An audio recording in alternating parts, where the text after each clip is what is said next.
ನಮಸ್ಕಾರ ಸ್ನೇಹಿತರೆ, ವಿಶ್ವ ವೈದ್ಯ ದಿನಾಚರಣೆಯ ಶುಭಾಶಯಗಳು. ಇವತ್ತಿನ ಕಾರ್ಯಕ್ರಮದಲ್ಲಿ ರೋಗಮುಕ್ತ ಯೋಗಯುಕ್ತ ಆರೋಗ್ಯವನ್ನ ಕಾಪಾಡಿಕೊಳ್ಳೋದು ಹೇಗೆ ಅನ್ನೋದ್ರ ಬಗ್ಗೆ ನಮ್ಮ ಆಯುರ್ವೇದ ತಜ್ಞರಾದಂಥ ಡಾಕ್ಟರ್ ರಾಜೇಶ್ವರಿ ಅವರನ್ನ ನಮ್ಮ ಕಾರ್ಯಕ್ರಮಕ್ಕೆ ಸ್ವಾಗತ ಮಾಡ್ಕೊಳ್ಳೋಣ. ಮೇಡಮ್ ನಮಸ್ಕಾರ. ನಮಸ್ತೆ. ಕಾರ್ಯಕ್ರಮಕ್ಕೆ ಸ್ವಾಗತ. ಮೇಡಮ್ ತಮ್ಮ ಹೆಸರು? ನಾನು ಶ್ರೀಮತಿ ಡಾಕ್ಟರ್ ರಾಜೇಶ್ವರಿ ಹುದ್ದಾರ್ ಅಂತ ಹೇಳಿ. ನಮ್ಮ ಮನೆಯವ್ರ ಹೆಸರು ಡಾಕ್ಟರ್ ಸೋಮಶೇಖರ್ ಹುದ್ದಾರ್. ಅವರು ವೃತ್ತಿಯಿಂದ ವೈದ್ಯರೇ. ನೀವು ಯಾವ ತರದ ವೈದ್ಯಕೀಯ ಪದ್ಧತಿಯನ್ನ ಮಾಡ್ಕೊಂಡ್ ಬಂದಿದ್ದೀರಿ? ನಾನು ಪ್ಯೂರ್ ಆಯುರ್ವೇದ ಪ್ರಾಕ್ಟೀಸ್ ಮಾಡ್ತೀನಿ. ನಾನು ಸದ್ಯಕ್ಕೆ ಸಂಜೀವಿನಿ ಆಯುರ್ವೇದ ಮಹಾವಿದ್ಯಾಲಯ ಒಳಗ ಅಸೋಸಿಯೇಟ್ ಪ್ರೊಫೆಸರ್ ಆಗಿ ಡಿಪಾರ್ಟ್ಮೆಂಟ್ ಆಫ್ ಪಂಚಕರ್ಮದ ಒಳಗೆ ವರ್ಕ್ ಮಾಡ್ತೀನಿ.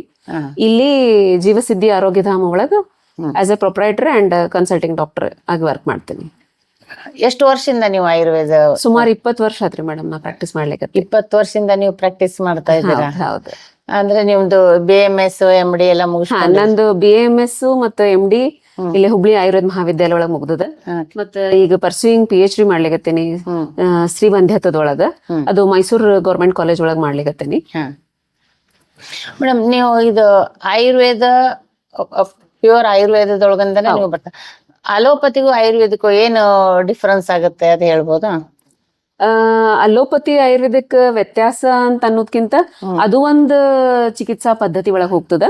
ಆಯುರ್ವೇದ ಒಂದು ಚಿಕಿತ್ಸಾ ಪದ್ಧತಿ, ಹಂಗ ನೈಸರ್ಗಿಕನು ಒಂದು ಚಿಕಿತ್ಸೆ ಪದ್ಧತಿ, ಹೋಮಿಯೋಪತಿನೂ ಒಂದ್ ಚಿಕಿತ್ಸೆ ಪದ್ಧತಿ ಒಳಗ್ ಬರುತ್ತೆ. ನಮ್ಮ ಸೆಕ್ಟರ್ಸ್ ಎಲ್ಲ ಆಯುಷ್ ಪದ್ಧತಿಗಳಂತ ಹೇಳ್ತೇವೆ ನಾವು. ನಮ್ದ್ರೊಳಗ ಪಂಚಕರ್ಮ, ಪಂಚಮಹಾಭೂತ ಮತ್ತ ದೋಷಗಳ ಮೇಲೆ ಇರ್ತದ. ವಾತ ಪಿತ್ತ ಕಫ ಅಂತ ಹೇಳ್ತೀವಿ ನಾವು. ನಮ್ಮ ಬಾಡಿ ಕಾನ್ಸ್ಟಿಟ್ಯೂಷನ್ ಯಾವ್ದ ರೀತಿ ಆಗಿರ್ತದ ಅದ್ರ ಮೇಲಿಂದ ಚಿಕಿತ್ಸೆ ಕೊಟ್ಕೊಂತ ಹೋಗ್ತೇವಿ. ಮತ್ತೆ ಇದ್ರೊಳಗ ಹೆಂಗ್ ಮಾಡ್ತೀವಿ ಅಂತಂದ್ರ, ಎಲ್ಲರ ಕಲ್ಪನೆ ಒಳಗ್ ಹೆಂಗಿರುತ್ತ, ಆಯುರ್ವೇದ ಅಂದ್ರೆ ಬರೀ ಆಯುರ್ವೇದ, ಅದ್ರಲ್ಲಿ ಏನಿಲ್ಲ, ಎಲ್ಲಾ ವೈದ್ಯರು ಎಲ್ಲಾನು ನೋಡ್ತಿರ್ತಾರ ಅಂತ ಹಂಗಿರ್ತದ. ಹಂಗಿಲ್ಲ. ಈಗಿನ ಜನರೇಷನ್ ಒಳಗ ಆಯುರ್ವೇದ ಅಂದ್ರ ಅದ್ರೊಳಗುನು ಅದರದೇ ಆದ ಪದ್ಧತಿಗಳು ಅದೇ ಅದಾವ. ಈಗ ನಾನು ಪಂಚಕರ್ಮದ ತಜ್ಞ ಇದ್ದೇನೆ, ಮತ್ತೆ ನನ್ನ MD PCOD ಒಳಗ ಆಗಿರೋದ್ರಿಂದ ಅಂಡ್ PhD ಇನ್ಫರ್ಟಿಲಿಟಿ ಸ್ತ್ರೀವಂದ್ಯತೆ ಒಳಗ ಮಾಡ್ತಿರೋದ್ರಿಂದ ಇದನ್ನ ಪ್ರಾಕ್ಟೀಸ್ ಮಾಡ್ತಿದ್ದೇನೆ ಕಳೆದ 20 ವರ್ಷದಿಂದ. ಮತ್ತ ಕೆಲವೊಬ್ರು ಸ್ತ್ರೀರೋಗ ಪ್ರಸೂತಿ ಅಂತ ಹೇಳಿ ಸ್ಪೆಷಾಲಿಟಿ ಕ್ಲಿನಿಕ್ ಮಾಡ್ಕೊಂಡಿರ್ತಾರ. ಕೆಲವೊಬ್ರು ಶಾಲಾಕ್ಯ ಅಂತ ಇರ್ತದ. ಶಾಲಾಕ್ಯ ಅಂದ್ರ ENT ಅಂತ ಹೇಳ್ತೇವೆ ನಾವು. ಕೌಮಾರ ಅಂತ ಇರ್ತದ, ಅಂದ್ರ ಅದ್ರೊಳಗ ಬಾಲರೋಗ ಅಥವಾ ಪಿಡಿಯಾಟ್ರಿಷಿಯನ್ ಅಂತ ಹೇಳ್ತೇವಿ. ಹಂಗೆ ಸರ್ಜರಿ ಅಂತ ಇರ್ತದ. ಮತ್ತೆ ಕಾಯ ಚಿಕಿತ್ಸೆ ಅಂದ್ರೆ ಫಿಸಿಷಿಯನ್ ಅಂತ ಇರ್ತದ.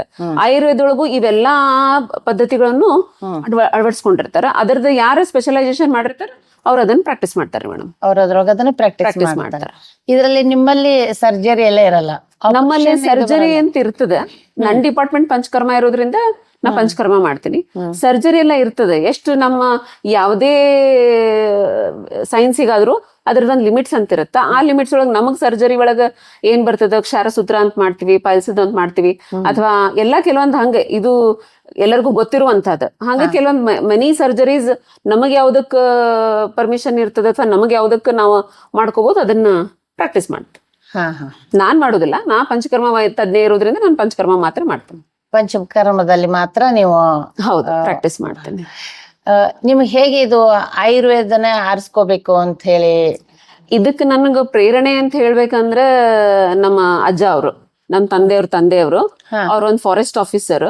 ಅವ್ರ ಡ್ರೀಮ್ ಇಂದ ಅವ್ರದೊಂದ್ ಕನಸಿತ್ತು, ನಾನು ಹಂಗ ಆಗ್ಬೇಕು, ಆಯುರ್ವೇದ ತಜ್ಞ ಆಗ್ಬೇಕಂತ ಹೇಳಿ. ಅವ್ರ ಡ್ರೀಮ್ ಕಮ್ ಟ್ರೂ ಅಂತೀವಲ್ಲ, ಹಂಗ ಅವ್ರ ಇದರಿಂದ ನಾನು ಆಯುರ್ವೇದ ಫೀಲ್ಡಿಗೆ ಬಂದೆ. ಅಂಡ್ ಪೂರ್ಣ ಮನಸ್ಸಿನಿಂದ ಆಯುರ್ವೇದ ಮಾಡ್ಲೇಬೇಕು ಅಂತಾನೆ ಆಯುರ್ವೇದನ ಚೂಸ್ ಮಾಡ್ಕೊಂಡು ಅದನ್ನ ಪ್ರಾಕ್ಟೀಸ್ ಮಾಡ್ಲಿಕತ್ತೇನೆ. ನಾವು ಮನಿ ಒಳಗ್ 3 ಜನ. ನಾನ್ ದೊಡ್ಡವಳ, ನನ್ನ ನೆಕ್ಸ್ಟ್ ನನ್ನ ಸಿಸ್ಟರ್, ಅವಳು. ಅಂದ್ರೆ ನಮ್ಮ ಫ್ಯಾಮಿಲಿ ಒಳಗ ಓದಿಗೆ ಜಾಸ್ತಿ ಮಹತ್ವ ಕೊಡ್ತಿದ್ರು ಅವಾಗ ಅಂದ್ರು. ಯಾಕಂದ್ರೆ ಅಜ್ಜ ಫಾರೆಸ್ಟ್ ಆಫೀಸರ್ ಇರೋದ್ರಿಂದ ಓದಿಗೆ ಜಾಸ್ತಿ ಮಹತ್ವ ಕೊಡೋದ್ರಿಂದ ನಾನು ಈ ವೃತ್ತಿಗೆ ಬಂದೆ. ನನ್ನ ತಂಗಿ ಅವಳು BCA ಮಾಡ್ಕೊಂಡ್ಲು, ಅಕೌಂಟ್ಸ್ ಡಿಪಾರ್ಟ್ಮೆಂಟಿಗೆ ಹೋಗ್ತಾಳ. ಆಕಿನೂ ಕ್ಲಾಸಿಕಲ್ ಇಂಟರ್ನ್ಯಾಷನಲ್ ಸ್ಕೂಲಿಗೆ ವರ್ಕ್ ಮಾಡ್ತಾಳ. ನನ್ನ ತಮ್ಮ ಅವನು MBA PhD ಇದ್ದಾನ. ಅವನು ಫೈನಾನ್ಸಿಯಲ್ ಸೆಕ್ಟರಿಗೆ ವರ್ಕ್ ಮಾಡ್ತಾನ.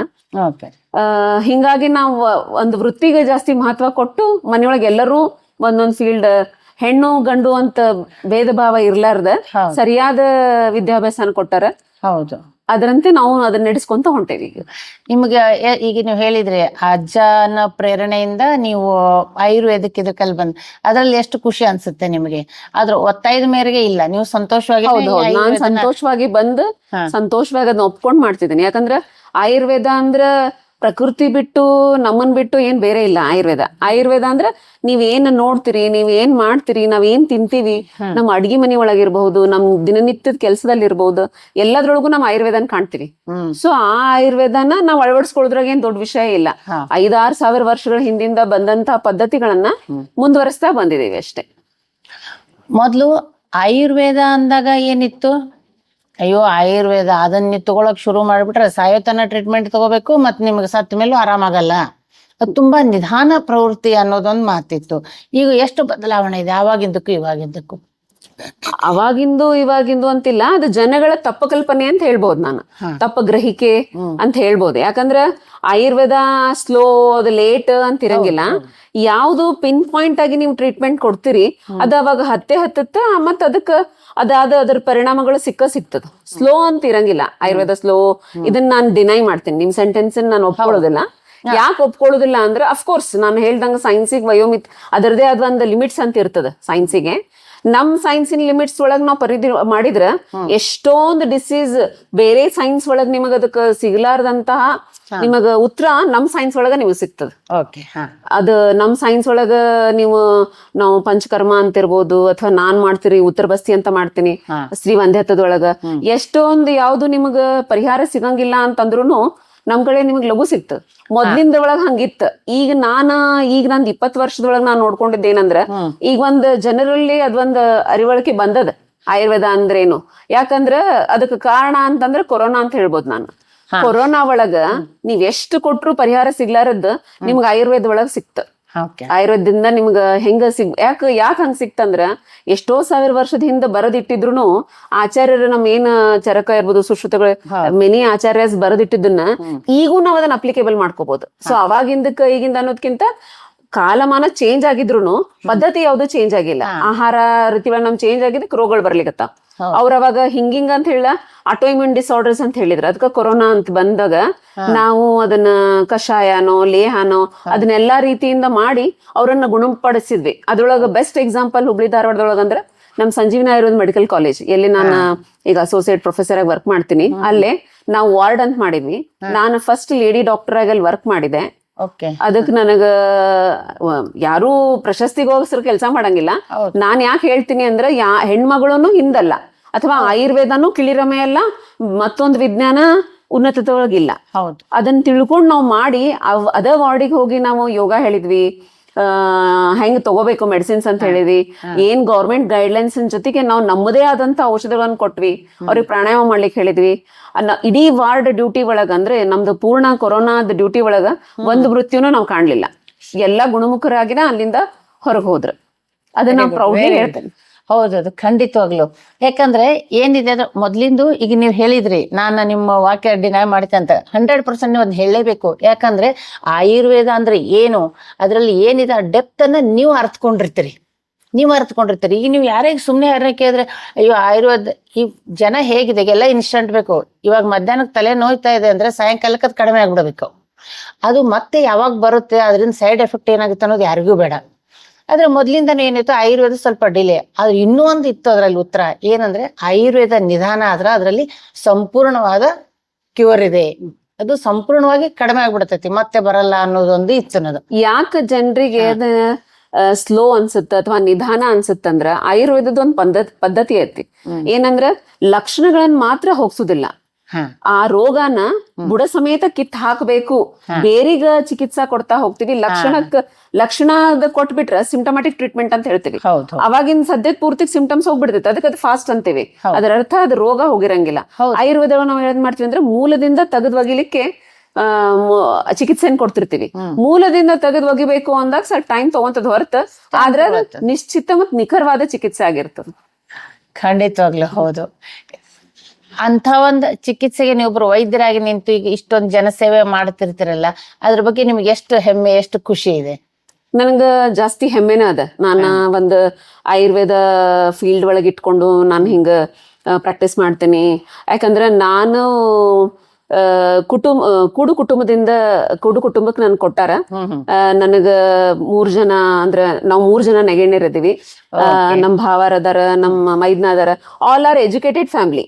ಅಷ್ಟ ಈಕ್ವಲ್ ಇಂಪಾರ್ಟೆನ್ಸ್ ಎಲ್ಲರಿಗೂ ಕೊಡ್ತಾರ. ಅದಕ್ಕೆ ನಾನು ಚಿರೋಣಿ ಇರುತ್ತೇನೆ. ಯಾಕಂದ್ರೆ ನಮ್ ದೊಡ್ಡವರು ಆಡಿಟರ್ ಅದಾರ, ಟ್ಯಾಕ್ಸ್ ಪ್ರಾಕ್ಟಿಷನರ್ ಅದಾರ, ನನ್ ಮೈದ್ನ ಲಾಯರ್ ಅದಾರ, ನನ್ ದೊಡ್ಡ ನೆಗೆಣ್ಣಿ ಆರ್ಕಿಟೆಕ್ಟ್ ಇಂಜಿನಿಯರ್ ಅದಾರ, ನನ್ ಸಣ್ಣ ನೆಗೆಣ್ಣಿ ಲ್ಯಾಬ್ ಟೆಕ್ನಿಷಿಯನ್ ಅದಾರ, ನನ್ ಮೈದ್ನ ಲಾಯರ್ ಅದಾರ. ಸೊ ಇಂಥದೊಂದು ಫ್ಯಾಮಿಲಿಯಿಂದ ಬಂದೇನಿ. ಸೊ ಎಲ್ಲರಿಗೂ ಎಜುಕೇಶನ್ ಏನ್ ಮಹತ್ವ ಏನದ, ಆಮೇಲೆ ಏನ್ ಮಾಡಿದ್ರೆ ಹೆಣ್ಮಕ್ಳಿಗೆ ಅದು ಇದು ಇರ್ತದ ಅನ್ನೋದಕ್ಕ ಅದು ನನಗ ಸಾಥ್ ಕೊಟ್ಟಿದ್ರಿಂದ ನಾನ್ ಚೆನ್ನಾಗಿ ಇಲ್ಲಿ ತನಕ ಪ್ರಾಕ್ಟೀಸ್ ಮಾಡ್ಕೊಂತಾನೆ ಬಂದೇನಿ. ಸೊ ಅದರಂತೆ ನಮ್ಮ ಅತ್ತಿ ಮಾವ ಎಲ್ಲಾರ್ಗೂ ವರ್ಕ್ ಮಾಡಕ್ ಯಾವತ್ತು ಹಿಂಜರ್ಸಿಲ್ಲ. ನಮ್ದ ಹುದ್ದೆ ಒಳಗ್ ನಾವ್ ಏನ್ ಮಾಡ್ತೀವಿ ಅದನ್ನೆಲ್ಲ ಮಾಡಕ್ ನಮ್ಗೆ ಅವಕಾಶ ಕೊಟ್ಟಾರ. ಅದಕ್ಕೂ ನಾ ಖುಷಿ ಪಡ್ತೇನಿ. ತುಂಬಾ ಖುಷಿ ಅನ್ಸುತ್ತೆ. ಹಾಗೇನೆ ಈಗ ನಿಮ್ದೇ ಅಂತ ಒಂದು ಕ್ಲಿನಿಕ್ ಮಾಡ್ಕೊಂಡಿದ್ದೀರಾ. ನಿಮಗೆ ಪೇಷಂಟ್ಗಳೆಲ್ಲ ಬರ್ತಾರೆ, ಎಷ್ಟೊಂದು ಪೇಷಂಟ್ಗಳು ಇರ್ತಾರೆ. ಇದ್ರಲ್ಲೂ ಎಲ್ಲಾ ಒಂದು ಉದ್ಯೋಗ ಅಂದಲ್ಲಿ ಒಂದು ಸವಾಲುಗಳಿರುತ್ತೆ. ನಿಮ್ಮದ್ರಲ್ಲಿ ಯಾವ ತರ ಸವಾಲುಗಳು ಬರ್ಬೋದು? ನಮಗ ಎದುರಾಗೋ ಸವಾಲ ಅಂತಂದ್ರ ಮೇಡಮ್ ಇದನ್ನ ತಗೊಂಡ್ರೆ ನಾವ್ ಆರಾಮಾಗಿ ಬಿಡ್ತೀವೇನ್ರಿ, ಮೇಡಮ್ ಇದನ್ನ ಹಿಂಗ್ ಹೇಳ್ತಾರಲ್ರಿ, ಹಿಂಗ್ ತಗೋಬಾರ್ದಂತಾರಲ್ರಿ, ಮೇಡಮ್ ಆಯುರ್ವೇದ ಮತ್ ಮಾಡರ್ನ್ ಕೂಡಿಸ್ಬಾರ್ದಂತಾರಲ್ರಿ. ಈಗ ನಾವ್ ಆಯುರ್ವೇದ ತಗೊಂಡ್ರ ಮಾಡರ್ನ್ ನಮಗ್ ಹತ್ತದಿಲ್ಲೇನ್ರಿ, ನಾವ್ ಇಷ್ಟು ವರ್ಷ ಮಾಡರ್ನ್ ತಗೊಂಡಿವಿ, ಈಗ ಆಯುರ್ವೇದ ಹೆಂಗ್ರಿ ಅಂತ ಕೆಲವೊಂದ್ ಪ್ರಶ್ನೆಗಳು ಇರ್ತಾವ. ಕೆಲವೊಂದ್ ಇರ್ತಾರ. ಅದರಂತೆ ಈಗಿನ ರೋಗಿಗಳು ಹೆಂಗದಾರ ಅಂತಂದ್ರ, ಈಗ ಆಯುರ್ವೇದಕ್ಕೆ ನಾವ್ ಹೋದ್ರನ, ಯಾಕಂದ್ರ ಅದ ನಮ್ಮ ಮೂಲ ತತ್ವ, ಈಗ ನಾವ್ ಆಯುರ್ವೇದಕ್ ಹೋದ್ರ ನಮಗ್ ಇದು ಪರಿಹಾರ ಅಂತ ಗೊತ್ತಾಗ್ಬಿಟ್ಟಿರ್ತದ ಅವ್ರಿಗೆ. ಸೊ ಅವ್ರು ಅದನ್ನೆಲ್ಲಾ ನಾವ್ ಏನ್ ಹೇಳ್ತೀವಿ ಅದನ್ನೆಲ್ಲಾ ಕರೆಕ್ಟ್ ಆಗಿ ಫಾಲೋ ಮಾಡ್ತಾರ. ಮತ್ ಅದಕ್ಕೆ ಹೆಚ್ಚಿಗೆ ಮಾಹಿತಿ ತಿಳ್ಕೊಂಡ್ ಬಂದಿರ್ತಾರೆ. ಈಗ ಮೊದ್ಲಿನಂಗೆ ಏನ್ ನಾವೇ ಮಾಹಿತಿ ಕೊಡ್ಬೇಕು ಅಂತಿಲ್ಲ, ತಿಳ್ಕೊಂಡ್ ಬಂದಿರ್ತಾರ. ಯಾರಿಗ ಅದರದ್ದು ಡೌಟ್ ಇರ್ತತಿ, ಯಾರಿಗ ಅದರದ್ದು ಸಂಶಯ ಇರ್ತದ, ಅವ್ರಿಗೆ ನಾವ್ ನಮ್ ಪದ್ಧತಿ ಒಳಗ್ ಏನದ ಅನ್ನೋದನ್ನ ನಾವ್ ಚಂದಾಗ ತಿಳಿಸ್ಕೊಟ್ಟು ಅವ್ರು ಇದು ಮಾಡ್ತಾರ. ಅವಾಗ ಹೇಳ್ತಾರೆ ಎಲ್ಲರೂ, ಹೌದ್ರಿ ಮೇಡಮ್ ನೀವ್ ಚಲೋ ತಿಳಿಸ್ಕೊಟ್ರಿ, ನಾವ್ ಇನ್ಮೇಲೆ ನಾನು ಫಾಲೋ ಮಾಡ್ತೀನಿ, ನಾ 10 ಮಂದಿಗೆ ಇದನ್ನ ಫಾಲೋ ಮಾಡಕ್ ಹೇಳ್ತೀನಿ ಅಂತ ಹೇಳಿ ಹೋಗ್ತಾರ. ಯಾವುದೇ ಒಂದು ಪೇಷಂಟ್ ಇಂದ ಇರಿಟೇಟ್ ಆಗಿರೋದಿದೆಯಾ? ಪೇಷಂಟ್ ಇಂದ ಇರಿಟೇಟ್ ಆಗೋದು ಕಡಿಮೆ, ಪೇಷಂಟ್ ಸಂಬಂಧಿಕಗಳಿಂದ ಇರಿಟೇಟ್ ಆಗ್ತೀವಿ. ಯಾಕಂದ್ರೆ ಪೇಷಂಟ್ ನಾವ್ ಕನ್ವಿನ್ಸ್ ಮಾಡಿರ್ತೀವಿ, ಕನ್ವಿನ್ಸ್ ಅಂದ್ರೆ ಹೇಳ್ಕೊಟ್ಟಿರ್ತೀವಿ, ಅದಕ್ಕೆ ಅದ್ರ ಬಗ್ಗೆ ಮಾಹಿತಿ ಇರ್ತೈತಿ. ಅದ ಸಂಬಂಧಿಕರಿಗೆ ಮಾಹಿತಿ ಇರಂಗಿಲ್ಲಲ್ಲ, ಅದಕ್ಕೆ ಅವ್ರು ಬಂದ್ ಅದನ್ನ ಇದು ಮಾಡ್ತಾರ. ಅದು ಬಿಟ್ರೆ ಒಂದ್ಸಲ ಅವ್ರಿಗೂ ತಿಳುವಳಿಕೆ ಬಂದ್ಮೇಲೆ ಯಾರು ಹಂಗ್ ಮಾಡಂಗಿಲ್ಲ. ಆಮೇಲೆ ರೋಗ ಗುಣಮುಖ ಆಗೋದನ್ನ ನೋಡಕತ್ತಿರಂದ್ರೆ ಅವ್ರಿಗೆ ಅದು ಹೋಗೇ ಬಿಡ್ತದ. ಗುಣಮುಖ ಆಗೋದನ್ನ ಕಾಣ್ತಾರಲ್ಲ, ಅವಾಗ ಅದು ಹೋಗ್ಬಿಡ್ತೈತೆ ಅವ್ರಿಗೆ. ಇತ್ತೀಚಿನ ದಿವಸಗಳಲ್ಲಿ ಬಹಳಷ್ಟು ಜನ BP ಶುಗರ್ ಇದು ಕಾಮನ್ ಆಗ್ಬಿಟ್ಟಿದೆ. ಮೊದಲು BP ಶುಗರ್ ಇದೆ ಅಂದ್ರೆ ಇನ್ನೊಬ್ರಿಗೆ ಹೇಳ್ಕೊಳಕ್ಕೆ ಹೆಸಿಟೇಷನ್ ಇತ್ತು, ಅದನ್ನ ಹೇಳ್ಬಾರ್ದು, ಹಂಗೆಲ್ಲ ಇತ್ತು. ಇವಾಗ ಕಾಮನ್ ಆಗ್ಬಿಟ್ಟಿದೆ, ಓಪನ್ ಆಗಿ ಹೇಳ್ತಾರೆ, ನಾನ್ ಶುಗರ್ ಫ್ಯಾಕ್ಟರಿನ ಇಟ್ಕೊಂಡಿದ್ದೀನಪ್ಪ, ನಂದು ಹೈ BP ಇರ್ತೈತಿ. ಅದೊಂಥರ ಕಾಮನ್ ಸಬ್ಜೆಕ್ಟ್ ಆಗ್ಬಿಟ್ಟಿದೆ. ನಿಮ್ಮಲ್ಲಿ ಆ ತರ ಪೇಷಂಟ್ಸ್ ಗಳು ಬರ್ತಾರೆ. ಯಾಕಂತಂದ್ರೆ ನಾನ ಪಂಚಕರ್ಮ ಪದ್ಧತಿ ಮಾಡ್ತೀನಿ ಅಂದ್ರೆ ಅವ್ರು ಅದನ್ನ ಕೇಳಲಿಕ್ ಬರ್ತಾರ. ಆಮೇಲೆ ರಕ್ತದೊತ್ತಡದ ಸಮಸ್ಯೆ ನೀವ್ ಹೇಳಿದ್ರಲ್ಲ, ಹಂಗ BP ಶುಗರಿಗೆ ಬರ್ತಾರ. ನಾವ್ ನಮ್ಮ ಪದ್ಧತಿ ಒಳಗಿಂದ ಮೆಡಿಸಿನ್ಸ್ ಎಲ್ಲ ಅವ್ರಿಗೆ ಕೊಟ್ಟು ಜೀವನ ಶೈಲಿ ಹೇಳ್ಕೊಡ್ಬೇಕು. ಯಾಕಂದ್ರೆ ನೀವ್ ಹೇಳಿದೀವಿ 2 ರೋಗಗಳು ಹೆಂಗಂದ್ರ ಲೈಫ್ ಸ್ಟೈಲ್ ಅನ್ ಕೆಟ್ಟಾಗ ಬರುವಂತವು ಅಥವಾ ಅನುವಂಶಿಕ ಬರ್ತಾವ, ಕೆಲವೊಂದು ಅನುವಂಶಿಕನು ಬರ್ತಾವ. ಅದನ್ನ ನಾವ್ ಹೆಂಗ್ ತಿದ್ದಿ ನಡಿಬೇಕು, ಅದ್ರ ಜೊತೆಗೆ ಏನ್ ಮಾತ್ರೆ ತಗೋಬೇಕು. ನಮ್ಮ ಆಯುರ್ವೇದೊಳಗ್ ಮೇನ್ ಅಂದ್ರೆ ಪಥ್ಯ ಇರ್ತದ. ಆ ಪಥ್ಯ ಫಾಲೋ ಮಾಡಿ ನೀವು ಕರೆಕ್ಟ್ ಆಗಿ ಮೆಡಿಸಿನ್ಸ್ ತಗೊಂಡ್ರೆ ಆರಾಮಾಗಿ ಗುಣಮುಖರಾಗ್ಬೋದು ಅಂತ ಹೇಳ್ಬೋದು. ಆಮೇಲೆ ಬಾಳ್ ಜನ ಏನ್ ಮಾಡ್ತಾರಂದ್ರ ಆಯುರ್ವೇದ ಡಾಕ್ಟರ್ ಕಡೆ ಹೋದ್ರ ಅವ್ರು ಬಾಳ್ ಪಥ್ಯ ಹೇಳ್ತಾರ, ಅದಕ್ ಹೋಗುದ್ ಬೇಡ ಅಂತ. ಡಾಕ್ಟರ್ಗಳು ಹೇಳೋ ಪಥ್ಯ ಅವ್ರು ಕೊಡ್ತಿರೋ ಮಾತ್ರೆಗೋಸ್ಕರ ಇರಂಗಿಲ್ಲ, ಅವ್ರು ಹೇಳೋ ಪಥ್ಯ ಅವ್ರಿಗಿರೋ ರೋಗದಗೋಸ್ಕರ ಇರ್ತೈತಿ. ಯಾಕಂದ್ರ ಆ ರೋಗದ ಕಾರಣನ ಅವ್ರದ್ದು ಆಹಾರ ಮತ್ತು ವಿಹಾರ ಪದ್ಧತಿಗಳಿಂದ ಇರ್ತಾವ. ಅದಕ್ಕೆ ಅದನ್ನ ತಿದ್ದಿ ಹೇಳ್ಕೊಡ್ತೇವೆ. ಆಹಾರ ಪದ್ಧತಿಯಿಂದನೇ ಸಾಕಷ್ಟು ರೋಗಗಳನ್ನ ವಾಸಿ ಮಾಡಬಹುದು ಅಂತ ಹೇಳ್ತಾರೆ. ಇವಾಗ ಬಹಳಷ್ಟು ಜನ BP ಶುಗರ್ ಬಂತು ಅಂದ ತಕ್ಷಣ ರೆಗ್ಯುಲರ್ ಹಾಸ್ಪಿಟಲ್ಗೆ ಹೋಗ್ತಾರೆ. ಹಾಸ್ಪಿಟಲ್ಗೆ ಹೋದ ತಕ್ಷಣ ಮತ್ತೆ ಆಸ್ ಯೂಶುವಲ್ ಒಂದಿಷ್ಟು ಮೆಡಿಸಿನ್ ಎಲ್ಲ ಬರೆದು ಕೊಟ್ಟಿರ್ತಾರೆ. After some times 1 or 2 years ಆಯ್ತು ಹಿಂಗೇನ ಆದ್ಮೇಲೆ ಯಾರೋ ಹೇಳ್ತಾರೆ, ಇಲ್ಲ ಇಂಥ ಒಂದು ಆಯುರ್ವೇದ ಹಾಸ್ಪಿಟ್ಲಿಗೆ ಹೋಗು, ನಿನ್ಗೆ ಅದು ಶುಗರ್ ಲೆವೆಲ್ ಕಡಿಮೆ ಮಾಡ್ತಾರೆ, ನಾರ್ಮಲ್ ಬರೋ ಹೋಗಿ ಮಾಡ್ತಾರೆ ಅಂತ ಹೇಳ್ಬಿಟ್ಟು. ಸೊ ಅಂತ ಪೇಷಂಟ್ ನಿಮ್ ಹತ್ರ ಬಂದಾಗ, ಈಗ ಆಲ್ರೆಡಿ ಅವರು ಮೆಡಿಸಿನ್ ತಗೊಳ್ತಿರ್ತಾರೆ, ಅಂತ ಪೇಷಂಟ್ ನಿಮ್ ಹತ್ರ ಬಂದಾಗ ಹೇಗೆ ಗೈಡ್ ಮಾಡ್ತೀರಿ ಅವ್ರಿಗೆ? ಅವ್ರಿಗೆ ನಾವು ಮೊದ್ಲ ಅವ್ರು ತಗೊಂತಿರೋ ಟ್ಯಾಬ್ಲೆಟ್ ಅನ್ನ ಏನಂತ ಕುಲಂಕುಷವಾಗಿ ನೋಡ್ತೀವಿ. ಅವ್ರ ಏನ್ ತಗೊಳಿಕತ್ತಾರ, ಅವ್ರ ಹೆಂಗ್ ಜೀವನ ಪದ್ಧತಿಯನ್ನ ಫಾಲೋ ಮಾಡ್ಲಿಕತ್ತಾರ, ಅಥವಾ ಊಟದೊಳಗ ಏನೇನ್ ವ್ಯತ್ಯಾಸ ಮಾಡ್ಲಿಕತ್ತಾರ. ಯಾಕಂದ್ರೆ ಹಣ್ಣು ಒಳಗ ವ್ಯತ್ಯಾಸ ಮಾಡ್ತಾರ, ಗ್ಲೈಸಿಮಿಕ್ ಕಂಟೆಂಟ್ ಫುಡ್ಸ್ ತಗೊಂತಿರ್ತಾರ. ಹೇಳ್ಬೇಕಂದ್ರೆ ಈಗ ಮಾವಿನ ಹಣ್ಣಿನ ಸೀಸನ್ ಹೋಯ್ತು, ಈಗ ಮಾವಿನ ಹಣ್ಣಿನ ಸೀಸನ್ ಹೋತಂದ್ರೆ ಎಲ್ಲರದು ಶುಗರ್ ಲೆವೆಲ್ ಒಂದ್ 10% ಹೆಚ್ಚಿಗೆ ಮಾಡ್ಕೊಂಡ ಬಂದಿರ್ತಾರ. ಸೊ ಹಂಗಿದ್ದಾಗ ಆ ಶೈಲಿಗಳನ್ನ ತಿದ್ದಿಸ್ತೀವಿ ಫಸ್ಟ್. ಅದ್ರ ಜೊತೆಗೆ ನಮ್ಮ ಮಾತ್ರೆಗಳನ್ನು ಹಾಕ್ತಿವಿ. ಹಾಕಿ ಆಮೇಲೆ ಅವ್ರಿಗೆ ಇನ್ಸುಲಿನ್ ಡಿಪೆಂಡೆನ್ಸಿ ಇದ್ರಂದ್ರೆ ಫಸ್ಟ್ ಇನ್ಸುಲಿನ್ ಡಿಪೆಂಡೆನ್ಸಿ ಕಡಿಮೆ ಮಾಡ್ತೀವಿ. ಮಾತ್ರೆಗಳನ್ನ ಅದು ಮಾತ್ರೆ ಇದು ಮಾತ್ರೆ ತಗೋಬಹುದು. ತಗೊಂಡ್ ಅದ್ರ ಜೊತೆಗೆ ನಾವು ಟ್ರೀಟ್ಮೆಂಟ್ ಮಾಡಕ್ ಸ್ಟಾರ್ಟ್ ಮಾಡ್ತೀವಿ. ಕ್ರಮೇಣ ಅದನ್ನ ರಿವರ್ಸ್ ಮಾಡ್ತೀವಿ. ಏನೆಲ್ಲ ಕಾಯಿಲೆಗಳಿಗೆ ಆಯುರ್ವೇದದಲ್ಲಿ ಟ್ರೀಟ್ಮೆಂಟ್ ಇದೆ? ಏನೆಲ್ಲ ಕಾಯಿಲೆಗಳು ಅಂತ ಹೇಳೋದ್ಕಿಂತ ಎಲ್ಲಾ ಕಾಯಿಲೆಗಳಿಗೂ ಆಯುರ್ವೇದಗಳ ಚಿಕಿತ್ಸೆ ಅದ. ಕೆಲವೊಂದು ಯಾವ್ದು ನಮ್ಮ ಶಾಸ್ತ್ರದೊಳಗೆ ಹೇಳಿಬಿಟ್ಟಾರ, ಇಂಥ ಕಾಯಿಲೆಗಳು ಸಾಧ್ಯ ಅದಾವ, ಇಂಥ ಕಾಯಿಲೆಗಳು ಅಸಾಧ್ಯ ಅದಾವು, ಇಂಥ ಕಾಯಿಲೆಗಳು ಯಾಪ್ಯ ಅದಾವ ಅಂತ. ಅಂದ್ರೆ ಮೇಂಟೈನ್ ಮಾಡ್ಕೊಂತ ಹೋಗ್ಬೇಕು ಕಾಯಿಲೆಗಳು ಅಂತ ಹೇಳಿ. ಪ್ರತಿಯೊಂದು ಅಂಗಾಂಗಗಳ ಮೇಲೆ ಕಾಯಿಲೆಗಳು ಹೇಳ್ಕೊಂತ ಹೋಗ್ತೇವಿ. ಹಂಗ ಜೀರ್ಣಕ್ರಿಯೆಗೆ ಸಂಬಂಧಿತ ಇರ್ಬೋದು, ಸ್ತ್ರೀ ರೋಗಕ್ಕೆ ಸಂಬಂಧಿತ ಇರ್ಬೋದು, ಸಂಧಿ ಒಳಗಿಂದ ಸಮಸ್ಯೆ ಇರ್ಬೋದು, ಎಲುಬು ಇಂದೊಳಗ ಸಾಂದ್ರತೆ ಒಳಗಿನ ಸಮಸ್ಯೆ ಇರ್ಬೋದು, ನರಗಳ ಸಮಸ್ಯೆ ಇರ್ಬೋದು. ಇಂಥವ ಎಲ್ಲಾ ಸಮಸ್ಯೆಗಳು ಆಯುರ್ವೇದದಲ್ಲಿ ಚಿಕಿತ್ಸೆ ಅದ. ಕೂದಲು ಉದುರು, ಈಗಿನ ಮೇನ್ ಡಿಮ್ಯಾಂಡ್ ಅಂದ್ರೆ ಕೂದಲ ಉದುರುದು, ಆಕ್ನೆ ಆಗೋದು, ಕಾಲ್ ನೋವು, ನಡ ನೋವು, ಬಿಕಾಸ್ ಪ್ರೊಫೆಷನಲ್ ಹೆಜಾರ್ಡ್ಸ್ ಅಂತ ಹೇಳ್ತೀವಿ. ಕಂಟಿನ್ಯೂಸ್ ಮಾನಿಟರಿಂಗ್, ಸ್ಕ್ರೀನಿನ್ ಮುಂದ್ ಕುಂತ್ಕೊಳ್ಳೋದ್ರಿಂದ ಬೋನ್ಸಿಗೆ ಎಫೆಕ್ಟ್ ಆಗ್ತಿರ್ತೈತಿ. ಅಂತ ಎಲ್ಲದಕ್ಕೂ ನಮ್ಮಲ್ಲಿ ಚಿಕಿತ್ಸೆ ಸಿಗ್ತದ. ಸ್ತ್ರೀ ರೋಗಕ್ಕೆ ಚಿಕಿತ್ಸೆ ಸಿಗ್ತದ. ಈಗ PCOD ಅನ್ನೋದು ಒಂದು ದೊಡ್ಡ ಇದನ್ನೇ ಹೇಳ್ಬೋದು. ನೀವ್ ಹೆಂಗ್ BP ಶುಗರ್ ಅಂತ ಹೇಳಿದ್ರಲ್ಲ, ಹಂಗ್ PCOD ಅನ್ನೋದು ದೊಡ್ಡದ್ ಒಂದ್ ಇದನ್ನ ಈಗ. ಯಾಕಂದ್ರೆ ಅದು ಮೇನ್ಲಿ ಬರೋದ ಲೈಫ್ ಸ್ಟೈಲ್ ಡಿಸಾರ್ಡರ್ ನಿಂದ. ಅದನ್ನೆಲ್ಲ ತಿದ್ದಿ ಅವ್ರಿಗೆ ಋತುಮತಿ ತೊಂದರೆ ಇರ್ತಾವ, ಋತುಚಕ್ರಕ್ಕೆ ತೊಂದರೆ ಇರ್ತಾವ, ಅಂತವನ್ನೆಲ್ಲ ತಿದ್ದಿ ಮುಂದೆ ಇನ್ಫರ್ಟಿಲಿಟಿಗೆ ಹೋಗ್ತಾವ. ಅಂತವನು ತಿದ್ದಿ ನಾವ್ ಎಲ್ಲಾ ರೀತಿಯಿಂದ ಚಿಕಿತ್ಸೆ ಕೊಡ್ತೇವೆ. ಅದರದೇ ಆದ ಚಿಕಿತ್ಸಾ ಪದ್ಧತಿಯನ್ನು ಫಾಲೋ ಮಾಡ್ತೀವಿ. ಈಗ ಪಂಚಕರ್ಮದೊಳಗೆ ವಮನ, ವಿರೇಚನ, ನಸ್ಯ, ಬಸ್ತಿ, ರಕ್ತಮೋಕ್ಷಣ, ಹಿಂಗ 5 ಭಾಗವಾಗಿ ವಿಂಗಡಿಸಿರ್ತೀವಿ. ಪ್ರತಿಯೊಂದು ವಾತ ಮತ್ತು ಪಿತ್ತ ಕಫದ ದೋಷದ ಮೇಲೆ ಅವ್ರು ಯಾವ ಪ್ರಕೃತಿಗೆ ಹೊಂತಾರ, ಅವರಲ್ಲಿ ಏನ್ ದೋಷಗಳು ಹೆಚ್ಚು ಕಡಿಮೆ ಆಗ್ಯಾವ ಅದನ್ನ ನೋಡ್ಕೊಂಡು ಈ ಪಂಚಕರ್ಮ ಅಳವಡಿಸ್ಕೊಂಡು ಚಿಕಿತ್ಸೆ ಮಾಡ್ತೀವಿ.